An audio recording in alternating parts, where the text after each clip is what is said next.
pre-test. Yeah, the pre-test. There's only one, or what is this? So this one. There you go. Okay, today we're having an in-service Foley catheter care, right? Today's what? Tuesday is July 11th, 2023, and the reason why we're having this is because we've had a couple incidents where we had a Foley catheter, and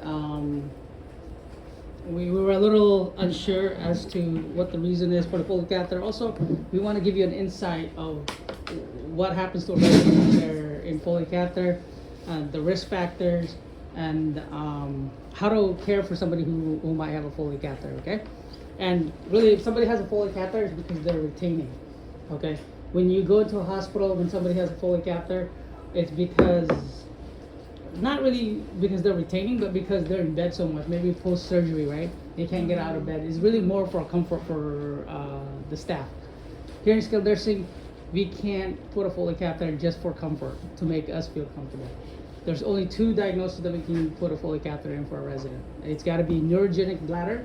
That's somebody who like status post, like a stroke or something, right? Or somebody's retaining for whatever reason, right? There could be a medical diagnosis that's keeping the urine in their bladder, right? It is not coming out. Maybe an enlarged prostate, a cancer. Again, if you have a stroke and it's affecting the brain, the area part of your brain that controls your bladder, you might have some form of neurogenic bladder. Then you would have these Foley catheter, okay?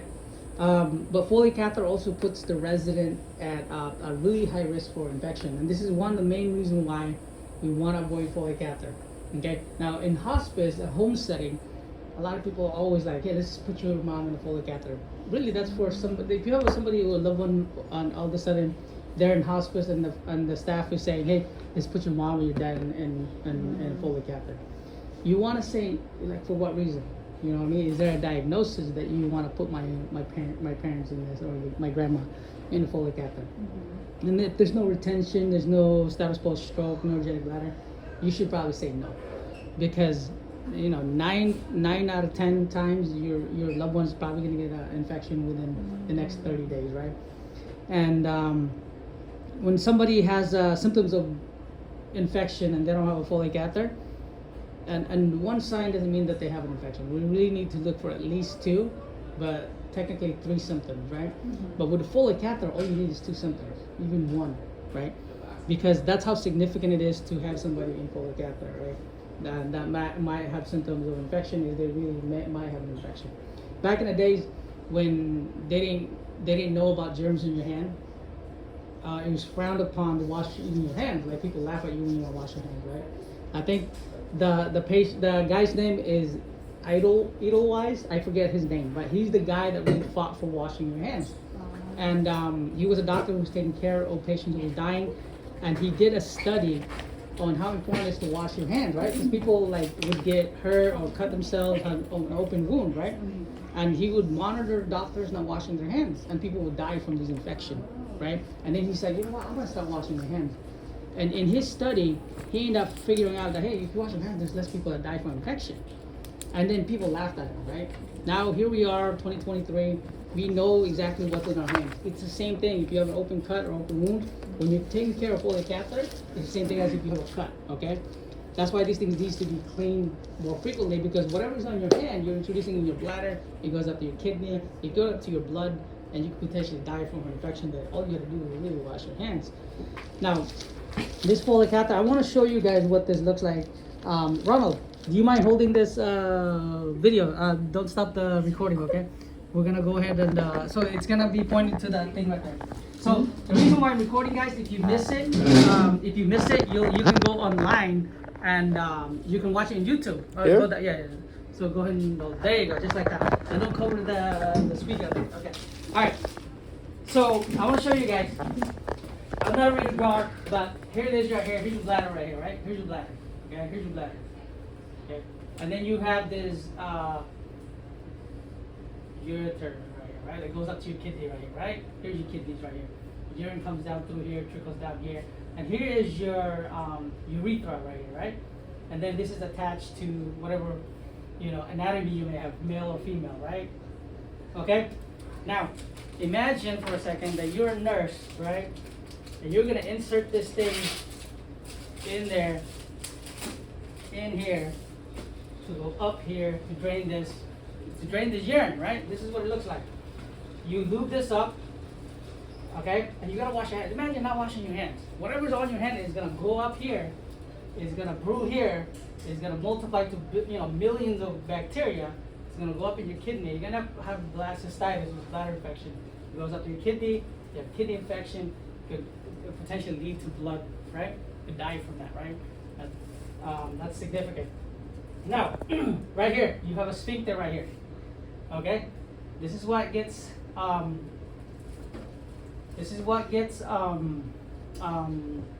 affected when you have a stroke. Okay, so a lot of time, or if you have prostate cancer, right? The prostate gets big and this thing gets choked up or whatever. I think it was more or less right here, and it gets choked up, and so you can't pee, right? You pull a Foley catheter in there, and a lot of times it fixes it. But you have a sphincter right here, right? And that's what kind of controls the urine from flowing in and out. Okay, so you put this Foley catheter in, and you have this hanging. A lot of times you see this hanging right here. This balloon gets inflated from down here, 10 cc's of. This one is connected to your urinary. This is a balloon that you inject water, creates a nice balloon over here, so it doesn't come out. Okay, this is why it's stuck on there. If you pull this out, boom, this sphincter right here gets trauma, right? It starts to bleed. All right. A lot of times when you're tugging this, the balloon keeps it in place, and so if the patient is having pain and is bleeding, and they pull him out, imagine the amount of pain that he's having because you pull it off from the sphincter there, and the balloon is still on. Imagine the amount of pain. But what you want to do is this right here, whatever's hanging here, you want to clean that with alcohol to prevent the whatever germs is coming here from going into the bladder. Okay. Now, a lot of times you can tug this a little bit and monitor the patient for pain. Okay, because a lot of times you get a push up over here. It doesn't really hurt them, but you want to prevent it from going too far up because there is a lot of bacteria that's kind of here, and if it goes up here, it goes up to the urethra back to the bladder, right? So you want to clean that area right there. Okay. What do you want to monitor for when somebody has a Foley catheter? What if it's not draining, right? What do you think is happening when it's not draining? Right here. Okay, the patient's distended, complaining of pain. There's a little bit of urine that's leaking to the side. What could possibly be happening? Why this Foley catheter is not draining? Out of place. Huh? Out of place. It could be. Well, it could be. It could be like down here. That could be really painful. Okay, but if it's still in place, then it could be the balloons right here. Can you imagine the balloons right here? And this urethra is so small. Okay, the balloon's like that big. You're stretching the urethra. Ooh, that's painful. Okay. One of the main reasons why it's not draining is because this is clogged up. This hole right here that sucks up the urine, it's clogged up with sediments that's in here. This lining right here sometimes will shed, okay? And then you can have sediments down here with bacteria, right? And this will get clogged up, and then now you have no drainage there, okay? Or this might get pulled too far out, and it kind of just stuck here. You might want to push it up a little bit and tug on it a little bit, but 99.9% of the time, this thing is clogged up, okay? What we try to do is change this every 30 days, okay? So it's draining all the time, but the more frequently you change it, the more you are at risk for infection, depending on how good your nurse is in terms of sterility. But monitor for that, okay? If you have a patient that's saying, hey, I'm distended, but you have a Foley catheter, it's likely it's not draining. Either it's this tip right here is full of sediments, and it's not draining anymore, and you need to call the nurse, obviously, right? So, in any case, you could have a couple infections. You can have an infection here, which typically will exhibit in infection, pain, maybe some bloody urine, right? Confusion a lot of times for resident, okay? Now the reason why some people too have lower back pain, why do you think that is? Which infection is that? The kidney, right? This bladder right here gets infected and it travels up to the kidney right here. Now you might have some lower back pain, like flank pain, okay? So you might have some pain through there, and if it travels up here, you're at higher risk for, traveling to your blood, right? So what do we do for these residents to prevent an infection from happening? right? Let's just say you have one symptom, the patient is a little bit more confused. Does that patient have you guys can come in, there's chairs over here. Does that patient have an infection? One symptom, right? We don't want to say that they have an infection right away, unless you have, confusion with bloody urine or, flank pain, right? Wow. With a fever, right? If you have 3 symptoms, no Foley catheter, you have an infection. 1 or 2 symptoms, no Foley catheter, no infection. You push fluids, you monitor, you take your vitals, okay? Now, maybe 2 days later, the patient adds another symptom. Yeah, get a lab done, okay? Here's the thing, when family members say, you know what, this lab indicates that we have an infection because you have an X amount of bacteria on here. No matter how clean it is, whether you got an infection or not, if you start doing labs on this bladder here, you're always gonna have bacteria on there, okay? So, when you do become a nurse and you start talking to family members, and they say, well, you got bacteria on there, you got 1 symptom, just go treat it. There's always gonna be bacteria on there, okay?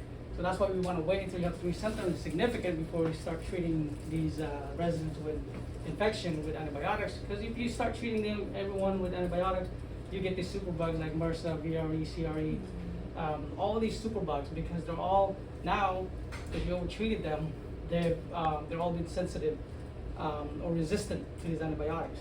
Okay, so I just kind of want to give you guys a good view of what this is. Okay, whether you're male or female, this is all like, this all look the same. Okay, your bladder, ureter right here, but in terms of care, you want to clean this bottom part right here. You can tug this, and then once there's resistance, you still should stop tugging it, okay? But you can clean all of that with alcohol, okay? The parameters with alcohol, okay? And then you can push it back up. A lot of times, I don't recommend you doing it, but if you're working from home care or whatever, and the patient is complaining of pain, and they're moving around, and this thing is snug and it's not moving around anywhere, you can push it all the way back up. This thing will pull it up like this, and it will collect. If it's not clogged with sediments, it'll drain this urine out, okay? A lot of times happen though, like if you get a little rough and you're pushing it really hard, you end up traumatizing this area and you're gonna have some bleeding, okay? Anytime you have blood in the urine, you have trauma, okay? What are some of the things we should monitor in terms of urine? This is draining. Can somebody throw me that catheter bag right there in the leg catheter bag too? Okay, there, right here. All right, so what do we use the catheter bag for? For leg. What is this used for?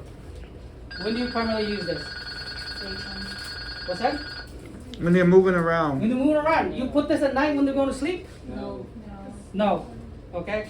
This is when you're mobile, right? This is when you're mobile. Remember, whatever is in your hand, whatever's on your hand, if you're not sterile, you're not washing your hand properly, it's gonna go in here.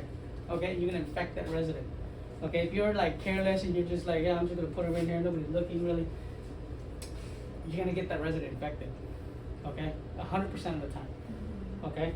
So remember we talked about how important it is back in the days, and I'm not gonna go over it, but whatever's in your hands, I just touch this, right? Whatever's on here, and you just go like this, and then you know what, I'm just clean out my hand. Remember, bacteria and viruses doesn't die with soap and water or even alcohol within 2 seconds of you putting alcohol in there. It's got to be 20 seconds alcohol, right? So if you use alcohol and then it's like 10 seconds later you're like handling this because you thought it's clean and you know gloves, that bacteria, that virus has not died yet. Okay, alcohol has to dry off your hands in order to be efficient in killing bacteria and viruses. Okay, pathogens off your hands. So knowing that, and just 10 seconds later, your hand's still wet with alcohol, you're like handling this, manhandling it without gloves. You're putting everything in your hand in there, and you're introducing it back into this area here, into the bladder, ureter, maybe possibly to the kidney. Okay? So make sure you're washing your hands. And then what we monitor for is sediments, right? It should be clear urine, right? Urine that's well hydrated resident should be nice and clear. Okay? Now, what if somebody has cloudy urine? Does that person have infection? No other symptoms, right? They have a Foley catheter, they have cloudy urine. Should we worry that this patient has an infection? Cloudy urine. What does that tell you that we need to do as CNAs? More water. More water. Yeah. It doesn't mean that somebody has an infection. Don't scare the family member. Oh, look at this cloudy urine. We got an infection. Let's go call and get some lab. No. That means that we need to push fluids. Okay? All right, now the patient starts getting more aggravated, has a fever, some back pain. Yeah, let's get some labs done. Okay, let's get some antibiotics done. Okay. Also, right here, you can use alcohol to clean this up right here. Okay, as you're draining it, you can use alcohol to clean that up. Okay, and so we're really when you're changing this, use your gloves. Okay, obviously, right? You want to pop this open. You can use alcohol to clean that up. Okay, and then as you obviously yours is gonna be coming down, so you can pinch it like that. Okay, all right, and then connect the drainage bag at night. Okay, but don't forget to clean that. Okay, but hey, if you notice that it's really mucky, right? Like every 30 days the nurse should be changing this. Okay, if you notice that, man, it's really dirty looking. Like maybe you're working for a home health, right? Call your hospice people. Call your hospice nurse. Hey, this thing looks really old, man. Are you guys supposed to be changing this? What's our policy on this? It's every 30 days. We should be changing this every 30 days, right? Okay. A lot of times, patient gets overlooked. Sir, I'm going to talk to you in a little bit. Okay, no problem. A lot of times, patients get overlooked. This thing stays for 60, 90 days until to a point where this thing rots. You know what I mean? Like nobody overlooks it. There's no orders to change every 30 days. And then it just falls apart and then it just comes off. You know? And then urine obviously eats up the acidity of it, eats it up. Okay? But if you notice that it's mucky and dirty, every week or so you should change this. Just throw it away and get a new one. Okay? So, we talked about the reasons for residents to be put in Foley catheter. Again, there's only 2 reasons why you should be put Foley catheter in skilled nursing. Either you had a stroke and you have neurogenic bladder, or you're retaining because of cancer or enlarged prostate that's an impingement and it's causing restriction and you can't pee. Okay, those are only 2 reasons you should have that. Okay, if your patient is coming in from the hospital, right at the top of your head, you're already thinking we should be taking this off. That's not for you to figure out, but you should be thinking, man, I wonder what he's got this on for. You know what I mean?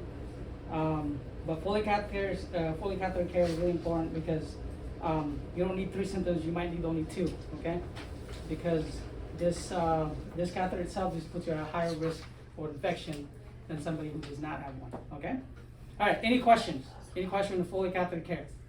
Okay, drainage bag versus leg bag. We have a test here, we're gonna complete the test and we should be done, okay? No questions? What is this for right here? No? Nothing. All right. Let's do a test, and then we're gonna leave this in here. Let's go and figure out this test here. I do have a pen for an extra price. Okay. All right. We do have a test here. Make sure you guys sign in because that's your. Don't be shy, ladies. What are you ladies doing out there? Come on in there. I don't have UTI. Come on now. There you go.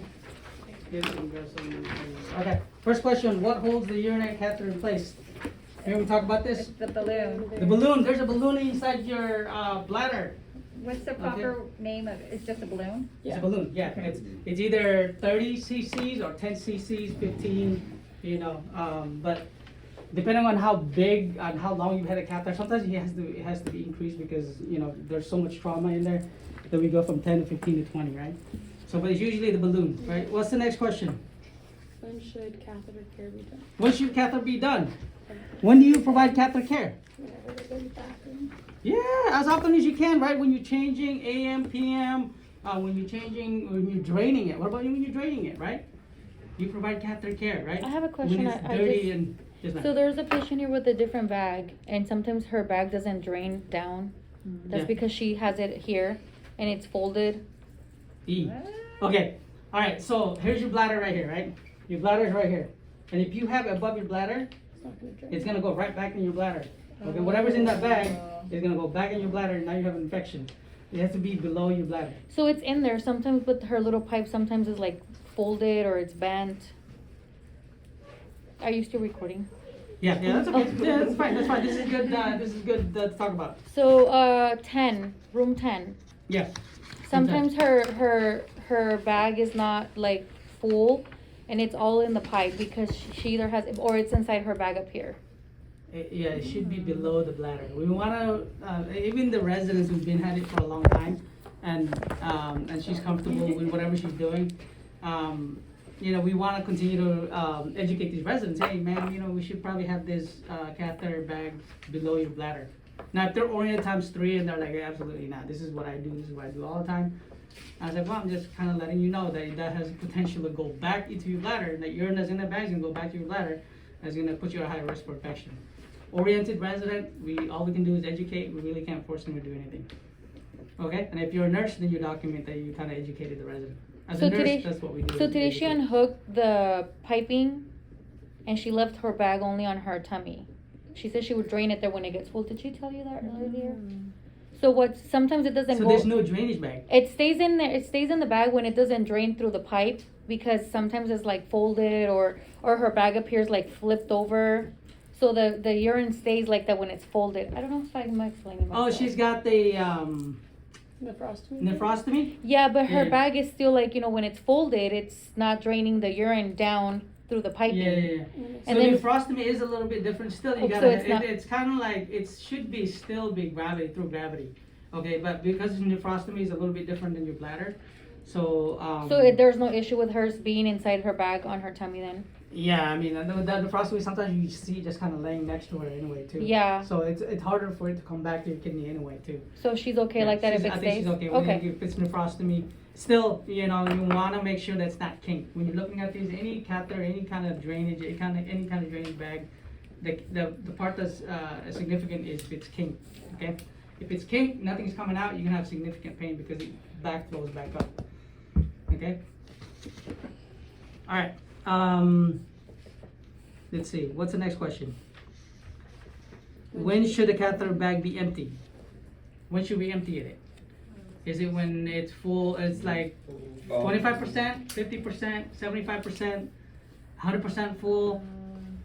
When should we empty it? Every 2 hours? Every 2 hours? Yeah. Okay. Often? Often? Often. Okay. Very safe answers. Okay. It's when it's It's 75% full. 75%. It's same thing when it comes to like ostomy, right? You don't want to get it too full because there's a potential for an Okay. overflow, and then or it can go back to your bladder, right? But you want, and then also when it gets too full, nothing comes out, right? And your bladder is gonna be full. It's gonna have pain there. Always pain. Like when you, a lot of times though, when patients have high tolerance for pain, they might not have pain. They're just gonna have urine leaking through the Foley catheter. Okay, and so we want to make sure that that's addressed and emptied as often as you can. There's 2 signs of urinary tract infection. What are some of the signs for infection? What are we looking at when somebody has a Foley catheter, or maybe not, right? What are some things that tells us this patient might have an infection in the bladder infection? Pain. Yeah, where's the pain at? Lower back, kidney area. Also behavior changes. Yeah, Or like change in your fever. behavior, right? You might be more, or you could be lethargic, you could be sleepy, right? You could be more confused. 65 and older resident, infection, urinary, a lot of times they're more confused, okay? What about the change of urine? What does it look like now? Cloudy. It can be a little bit more darker, it can be tinged, it can be orange, and then it can have like some sediments or casting on there. Okay, there's a lot of floaty stuff on there. That means that like where the bladder area is the tissue is sloughing, is dying because of the bacteria is on there, and that's what you see in terms of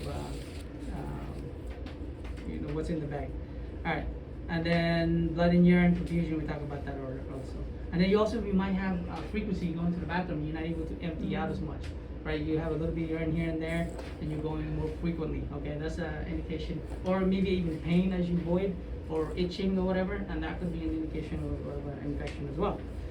Okay, list 2 interventions to prevent urinary tract infection. What can we do, right? Somebody has a Foley catheter specifically. And you can get a good catheter care, right? You catheter care as often as you can, right? You get into and you're changing the resident. Use this alcohol to kind of wipe it down when you're emptying the catheter. You're gonna use alcohol again to clean it. You're emptying it frequently, and then what's the most important one? Hand washing is really important, right? When you're changing Foley catheter, you're doing hand washing. But also, what's the other one? Gloves. Gloves Every 30 days. every 30 days, and fluids. Okay, drink fluids. Okay, but yes, the most important part, if you want to break infection, the chain of infection is going to be washing your hands. Okay, We talk about that guy idolized who fought for, washing your hands, because whatever's in your hands, you're introducing to the people, especially a catheter. Okay, open wounds, and wash your hands. Okay, you have an outbreak, wash your hands, right? Again, if you're using alcohol-based hand sanitizer, you're waiting until your hand is dry before you're doing anything, right? Because if it's not dry, and then you're working right away after you put your hand sanitizer on, you still have those bacteria and viruses, pathogens that's in your hand still alive, and you could be introducing it to people. All right. Any questions? Any questions? Any comments? Suggestions? Nothing? All right. Thank you. We have your test.